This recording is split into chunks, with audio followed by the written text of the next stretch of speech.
जय हिंद साथियों, स्वागत है आप सभी का एजुकेशन केयर 6 में। रुख करते हैं बिहार की तरफ। और बिहार में शिक्षक भर्ती को लेकर आज 1,20,000 से भी ज्यादा लोगों को नियुक्ति पत्र बांटे गए। लेकिन इस शुभ घड़ी में, इस ऐतिहासिक पल में उस व्यक्ति का नाम कहीं नहीं आया जिस व्यक्ति ने इस कार्य को सफल बनाया। जी हाँ, हम बात कर रहे हैं माननीय अतुल प्रसाद सर की, यहाँ पर जिन्होंने आप लोगों की नौकरी को लेकर हर वो चीज, हर वो अपडेट, हर वो फैक्ट जो कि आप लोगों के लिए गलत हो उसको सही बनाया, सही वालों को भी सही किया और यहां पर जो गलती से आ गए उनको बाहर किया। हम बात करेंगे बीपीएससी टीआरई 2 की। अब चूंकि इन्होंने आपको कांग्रेचुलेट किया है फिर से अपने ट्विटर हैंडल से ही कि आप लोगों को बहुत सारी शुभकामनाएं।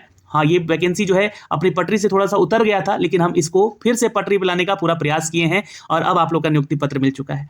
लेकिन अभी भी इसमें बहुत सारे कार्य बचे हुए हैं जिन सभी चीजों को लेकर यहाँ पर इन्होंने आगे का अपडेट दिया है। तो चलिए हम खबर बीपीएससी टीआरई 2 की तरफ करते हैं दोस्तों। और अतुल सर को बहुत बहुत धन्यवाद जो कि आप लोगों के लिए इतना कार्य किए और आप लोगों का यहाँ पर नियुक्ति पत्र तक, जी हाँ, ये साथ बने रहे। और आज भी इनके ट्वीट पे बहुत सारे लोगों ने इनका रिप्लाई किया है।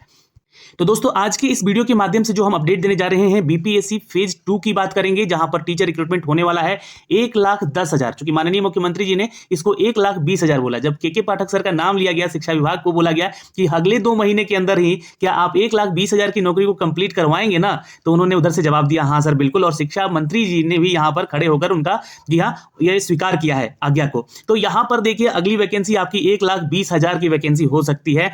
लेकिन यहाँ पर मैं आपको थोड़ा सा रोकना चाहूंगा, क्योंकि अगर आपके डॉक्यूमेंट्स में, आपके जो भी दस्तावेजों में कोई समस्या है तो सुधार करवाने का प्रयास कीजिए अब आप लोग। और मांग यहां पर फिर से मैं करूंगा, क्योंकि देखिए ये मांग हमारी नहीं है, आप लोगों के लिए है और आप लोगों के लिए हम मांग उठा रहे हैं। बीपीएससी के इस टीआरई फेज 2 को होने से पहले, जहां पर कक्षा 6 से 8 की वैकेंसी है, कक्षा 9 से 12 की वैकेंसी है और कक्षा 6 से 8 में आपको सीटेट पेपर 2 क्लियर होना चाहिए। बीएड के बाद आपका जो है, ग्रेजुएशन के बाद जो है आपका बीएड या फिर ग्रेजुएशन के बाद आपका डीएलएड क्लियर होना चाहिए, तो आप जो है यहाँ के लिए एलिजिबल हैं क्लास 6 to 8 के लिए। लेकिन सीटेट पेपर 2, देखिए मैं आपको फिर से बोल रहा हूं कि अगर आप लोगों ने अपियरिंग वालों के लिए मांग नहीं उठाया, जो छात्र दिसंबर अपियरिंग को मांग अगर इसमें नहीं किया गया, तो शायद बहुत सारे लाखों छात्र जो है वंचित रह जाएंगे इस एग्जाम को देने से। और आपको बता दें कि अगर सरकार जो है, सेंट्रल गवर्नमेंट सीटेट पेपर नहीं देती है दिसंबर में, तो हम लोग कोशिश करेंगे कि बिहार टीईटी करवा लिया जाए। बिहार टीईटी के लिए भी मांग उठाइए आप लोग। हो सकता है कि बिहार टीईटी 1 महीने के अंदर, जैसे कि एसटीईटी करवा लिया गया, उसी तरह बिहार टीईटी करवा के पेपर 2 भी आप लोग को क्लियर होकर इस बहाली में बैठने का मौका दे दिया जाए। तो ये एक मांग है सरकार से। लेकिन अब यहां पर मैं आपको क्यों सचेत करना चाह रहा हूं, क्यों बड़ी खबर से आपको अवगत कराना चाह रहा हूं, क्योंकि चयनित होने के बाद अब सीधे बाहर भी हो रहे हैं छात्र।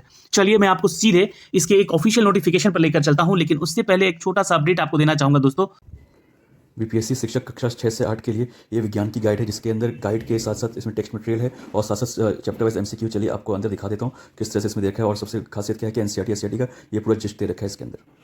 जैसा कि आप देख सकते हैं, इसमें सबसे पहले कक्षा 6 का भोजन, तंतु से वस्त्र, ये सारे सारे चैप्टर इसमें 6 से 6 का दे रखा है। फिर कक्षा 7 का ये सारा दे रखा है। उसी प्रकार ये कक्षा 8 का भी सारे चीज़ें दे रखी है। उसके बाद इसमें एमसीक्यू दे रखा है। चलिए आपको 2-3 कुछ दिखा भी देता हूँ। ये देखिए, ये जैसे कि आपका इस तरह से पॉइंटर फॉर्म में दे रखा है ताकि आपको पढ़ने में, नोट्स बनाने में ईजी हो।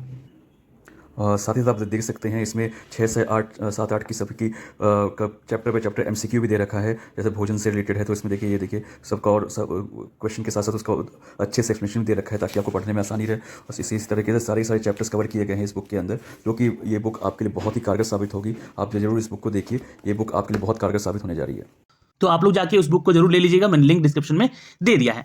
तो अभी जो है हम बात करेंगे एक नोटिफिकेशन की, जो नोटिफिकेशन जो है आपका अपडेट आया है औरंगाबाद जिले से। अब यहाँ पे जो है ये क्या लिस्ट है, यह मैं आपको बताना चाहूंगा पहले।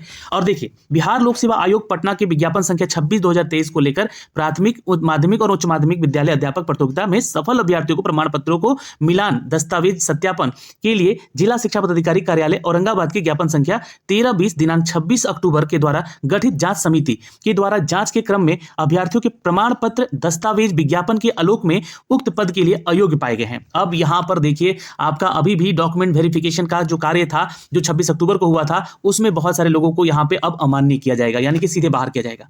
मैंने एसटीईटी 2000 जो वहां पे बिहार एसटीईटी क्यों लिखा है, यह मैं आपको बताने जा रहा हूं। क्योंकि देखिए, ये रोल नंबर है उस छात्र का जो कि कक्षा 1 से 5 में ये आवेदित पद के लिए आवेदन किए थे। इनका नाम दिया गया है यहाँ पर सामान्य विषय के लिए है। इसमें इनको बाहर क्यों किया गया है, तो ये अभियुक्ति जो है शिक्षक पात्रता परीक्षा उत्तीर्ण ही नहीं थे और इनका सिलेक्शन यहाँ पर बीपीएससी के जरिए हो गया था। यानी कि ये जो है शिक्षक पात्रता क्या होता है प्राइमरी के लिए, तो सीटेट पेपर 1 इनका क्लियर नहीं था, पहली चीज। दूसरा भी यहाँ पर 1 to 5 के लिए है, मंजू कुमारी है, इनको भी बाहर किया गया है इनके सीटेट पेपर 1 ना क्लियर होने की वजह से। तीसरा जो छात्र है ये भी 1 to 5 के लिए ही है, जो कि यहाँ पे है सामान्य विषय के लिए, और इनका डीएलएड का प्रमाण पत्र नहीं था।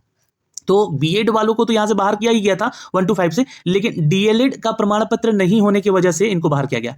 इनका अपीयरिंग में इन्होंने आवेदन किया था और इनका रिजल्ट नहीं आ पाया है, जिसकी वजह से इन्होंने सत्यापन नहीं किया, तो लेकिन इनका चयन हो गया था, नियुक्ति बच गई थी। तो ऐसे लोगों की संख्या, ये सिर्फ एक जिले का मैं बता रहा हूं, आगे और बता रहा हूं, ठीक है। यहां पर देखिएगा 1 to 5 के लिए है, इनका भी डीएलएड नहीं था, इनका भी डीएलएड नहीं था, और यहां पर ये 1 to 5 के लिए उर्दू भाषा विषय के लिए यहां पर जो है शिक्षक पात्रता उत्तीर्ण नहीं थे, यानी कि इनका जो है सीटेट पेपर 1 क्लियर नहीं था उर्दू को। यहां पर भी सीटेट पेपर 1 क्लियर नहीं था इन छात्र का भी, 7वें नंबर के छात्र का भी, और 8वें नंबर के छात्र का डीएलएड नहीं क्लियर था। अब यहां पे जो है 10वें नंबर से हम देखेंगे, क्योंकि ये कक्षा 9 से 10 का वैकेंसी है। अब यहाँ पे आता है सब्जेक्ट कॉम्बिनेशन। अब सब्जेक्ट कॉम्बिनेशन क्या है, मैंने आपको पहले ही बताया है कि जो छात्र इस बार STET 2023 दिया है, जी हाँ, अगर आप लोगों ने अपना यहाँ पर सब्जेक्ट कॉम्बिनेशन नहीं सुधार करवाया तो आपके साथ भी ये घटना आगे होगी। क्योंकि देखिए यहाँ पर विषय हिंदी का है और हिंदी विषय से STET उत्तीर्ण नहीं है और स्नातक स्तर पर हिंदी विषय इनका पठित है ही नहीं, तो इसलिए इनको बाहर किया गया है। ये सब्जेक्ट कॉम्बिनेशन और STET उत्तीर्ण नहीं थे, तो ये अप्लाई कैसे कर दिए, ये भी एक सोचने वाली बात है, ठीक है। 9 से 10 के लिए ही एक और छात्र हैं जो कि विज्ञान विषय में है। विज्ञप्ति के अनुसार विषय संयोजन नहीं है, सब्जेक्ट कॉम्बिनेशन नहीं है, यानी कि इन छात्र ने यहाँ पर विज्ञान के लिए आवेदन किया, लेकिन इनका जो सब्जेक्ट कॉम्बिनेशन है वो किसके साथ होना चाहिए था, बायोलॉजी और केमिस्ट्री और बायोकेमिस्ट्री के साथ इनका जो है, या फिर बॉटनी जूलॉजी के साथ जो इनका सब्जेक्ट कॉम्बिनेशन होना था, लेकिन ये छात्र का सब्जेक्ट कॉम्बिनेशन नहीं था, इसलिए इनको यहाँ से बाहर किया गया।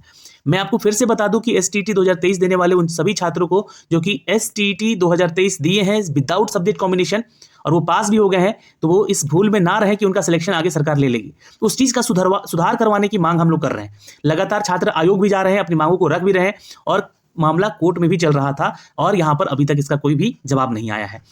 इस चीज के लिए हम लोग आवाज उठा रहे हैं। विज्ञान के एक विषय के छात्र और हैं जिनका कि यहाँ पर जो है ना सब्जेक्ट कॉम्बिनेशन नहीं होने के चलते बाहर हैं। देखिएगा यहाँ पर सब्जेक्ट कॉम्बिनेशन दूसरा छात्र भी एक और है, विज्ञान विषय का शिक्षक पात्रता परीक्षा उत्तीर्ण नहीं थे। ये एक और छात्र है जो कि 14 नंबर पे हैं और ये 9 से 10 की कक्षा के लिए ही है, जिसके कि विज्ञान विषय का शिक्षक पात्रता यानी कि यहाँ पे STET पेपर 1 ही ये क्लियर नहीं थे और इनका जो है यहाँ पर रिजल्ट आया हुआ है, तो ये भी अब यहाँ से बाहर होंगे। आपको बता दें कि एक गणित का, अब देखिए गणित में भी सब्जेक्ट कॉम्बिनेशन है चूंकि 9 से 10 में, तो ये शिक्षक प्रमाण पत्र जो है 2019, परंतु बीएड का इनका जो सत्र है ये 18 से 20 का है, यानी कि ये ऐसे छात्र हैं जो कि पहले ही STET यहाँ पे जो है 2019 में पास किए हैं, ठीक है, और बीएड जो है इनका 2018 से 20 का है, यानी कि उस सेशन में ये जो है बीएड कंप्लीट नहीं किए थे, तो ऐसे में इन छात्र को भी यहाँ से बाहर किया गया है।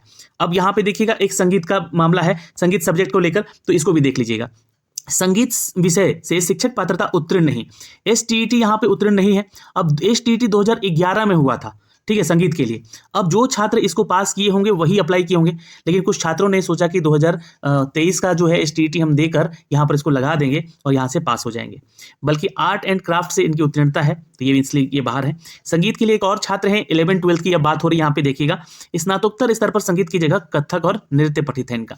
अब एक छात्र और है, यहाँ भी ये सब सब्जेक्ट कॉम्बिनेशन ही है जिसके चलते ये बाहर हो रहे हैं, इसलिए मैं आपको बोल रहा हूँ कि फॉर्म भरते समय ध्यान दीजिएगा, आप लोगों को सब्जेक्ट कॉम्बिनेशन का ध्यान रखना है, चाहे आप 11-12 के लिए हैं या 9-10 के लिए हैं या 6 to 8 के लिए हैं। अब यहाँ पे जो है संगीत के लिए आपको बता दें कि एक और छात्र हैं, इनका भी सेम सिचुएशन है, ये संगीत की जगह कथक और नृत्य पठित है। अब आते हैं कंप्यूटर साइंस के ऊपर। 11-12 में कंप्यूटर साइंस है आपका, और देखिए यहाँ पर जो है विद्यालय अध्यापक 11 से 12 में राजीव रंजन को कंप्यूटर के लिए आवेदन किए थे, और ये स्नातकोत्तर नहीं है, इनका जो है ग्रेजुएशन BTech नहीं था, इनका ग्रेजुएशन BSc था, लेकिन उसके साथ साथ इनको जो है स्नातकोत्तर होना था, यानी कि मास्टर डिग्री होना था, तो इसलिए इनको बाहर किया गया। अगला जो अपडेट है, स्नातकोत्तर शिक्षक पात्रता परीक्षा के बाद पास किए हैं, यानी कि स्नातकोत्तर यानी कि मास्टर डिग्री जो किए हैं वो STET पेपर 2 के बाद पास किए हैं, तो वैसे में भी आप लोग बाहर हो सकते हैं। अगला जो अपडेट से बाहर किए गए हैं, स्नातकोत्तर शिक्षक पात्रता परीक्षा के बाद, ये भी सेम काउज है इनका। और एक और है यहाँ पे कि शिक्षक पात्रता परीक्षा कंप्यूटर विज्ञान उत्तीर्ण ही नहीं थे और ये पास हो गई हैं, अमृता कुमारी। तो ऐसे बहुत सारे लोग हैं जिन्होंने सब्जेक्ट कॉम्बिनेशन का ध्यान नहीं दिया 11-12 में या 9 to 10 में। वैसे तो 11-12 में तो बहुत सिंपल था यहाँ पे आपका, लेकिन 9-10 की अगर बात करें तो सब्जेक्ट कॉम्बिनेशन को लेकर बहुत सारे छात्र यहाँ से औरंगाबाद औरंगाबाद जिले से बाहर हुए हैं। वैसे सभी जिलों में ये जांच चल रही है, तो ये अपडेट यहाँ से दिया जा रहा है। तो कुल 22 ऐसे छात्र हैं जो कि इस सिचुएशन से बाहर हुए हैं। ओके, बिहार एसटीईटी को लेकर मैंने आपको बोला है कि जिनका भी सब्जेक्ट कॉम्बिनेशन गलत है वो आयोग से मांग करें, बीएसीबी से मांग करें कि इनका जो है सुधार करवाया जाए सब्जेक्ट कॉम्बिनेशन को लेकर। ठीक है, इस बात का ध्यान रखिएगा, नहीं तो फिर आप लोगों का कोई फायदा नहीं होगा कि आप पास किए हैं, आप गणित के शिक्षक बनेंगे अपने ग्रेजुएशन के आधार पे, लेकिन आपने पास किया है एसटीईटी आपका साइंस के सब्जेक्ट से, या फिर वही आपका जो है बहुत सारे छात्र जो है एसटीईटी पास किए हैं अपने सोशल स्टडी के लिए, जिस पेपर में मान लीजिए कि हिस्ट्री में है तो उनका हिस्ट्री है ही नहीं, वो सोशलॉजी में है, या सोशलॉजी में है तो हिस्ट्री ज्योग्राफी पढ़ा नहीं है, तो ऐसे में उनको बाहर किया जाएगा, सब्जेक्ट कॉम्बिनेशन नहीं बनेगा। तो ऐसे लिस्ट भी अगली बहाली में आपको देखने को मिल जाएगा। तो ये दोस्तों, इस वीडियो के माध्यम से ये छोटी सी जानकारी थी, आप लोगों को सचेत करना था इन सभी चीज़ों को लेकर, क्योंकि हमने आपको अप टू डेट किया है दोस्तों। अब यही चीज़ जो है ना, मैंने आपको सुबह भी बताया था